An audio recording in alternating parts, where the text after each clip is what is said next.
This is Valley News Live at noon. We start with breaking news. We are now learning the names of the 3 people killed in a crash that involved 2 semis. Minnesota State Patrol says 63-year-old Linda Carell, 65-year-old Robert Carell, and 89-year-old Shirley Ann Gatsky were in the SUV that was pushed into the semi in front of them. That crash happened Friday afternoon on I-94 in Moorhead. Minnesota State Patrol says the SUV stopped behind a semi when another semi then pushed it forward. The 2 semi drivers were not hurt. It's going to be a really hot day. It already is a hot day if you've stepped outside, so make sure you're keeping cool and staying hydrated. But the heat isn't the only thing we need to watch out for today. We want to head on over to Summer Schnellbach as she lets us know what's up on this First Alert Weather Day. Thank you so much, Jordan. It's kind of a double whammy First Alert Weather Day. We've got the heat and humidity, and then we've got the severe thunderstorm threat for later on today and even through overnight. So a quick check of your headlines. It's going to be a hot and humid day, and with the air temperatures and the humidity combined, triple-digit heat indices, or your feels-like temperature. And then the storms as we head into the later afternoon and even into this evening and overnight, all hazards possible.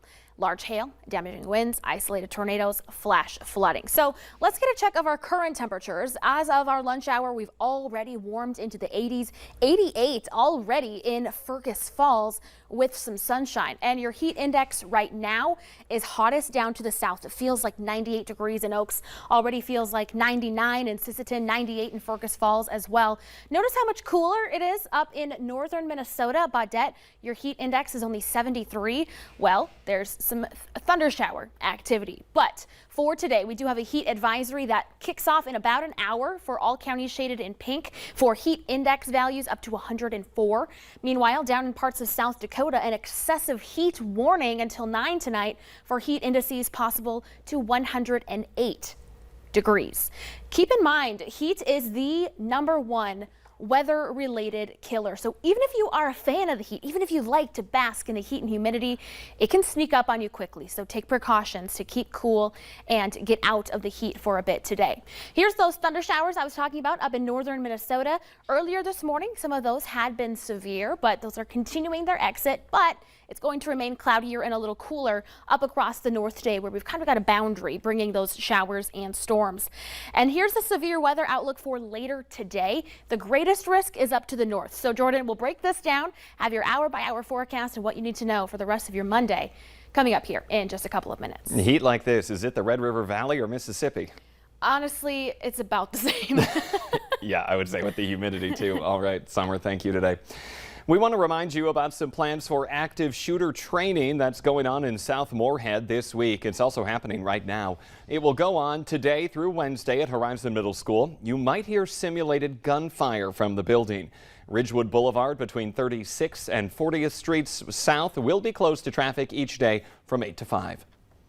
A man wanted for attempted murder is in jail after days on the run. Police arrested James Van last night in Mandan. It all started on July 12th when police say Van fired at a moving vehicle. A few days later, police say he took them on a high-speed chase through Bismarck that ended over safety concerns. Authorities say he was arrested last night without a problem. 4 teenagers injured, 2 critically after a crash in Detroit Lakes. The State Patrol says 2 cars crashed yesterday afternoon at the intersection of Highway 10 and Long Lake Road. 18-year-olds Gabriel Spader and Benjamin Dickey, both of Moorhead, were airlifted to Fargo with life-threatening injuries. They were both in the same car with another passenger that was not hurt. 18-year-old Rainey Evans and 16-year-old Jaden Cole, both of Audubon, were in the other car. They were also hurt, but not seriously. A long time coming, Moorhead Railroad Crossing is opening this week. Moorhead City Engineer Bob Zimmerman says after 4 years of construction and more than 20 years of planning, Moorhead's Railroad Underpass is set to open this Friday. This railroad grade separation is the largest public transportation project in Moorhead's history, and it will greatly improve safety and mobility in that town. The intersection, very difficult geometry, diagonal, 2 sets of tracks, 2 major streets, very unsafe intersection. So this grade separation takes those 2 streets and passes them under the railroad tracks with bridges. Much safer. This afternoon, the city is hosting a ribbon cutting ceremony followed by live music and some food. That is going on at that underpass from 4 to 7. Coming up at noon, pulled from the shelves, authors are fighting back as more schools pull books from libraries. But next, hot, hot, hot. That's the mantra of the day when it comes to our weather.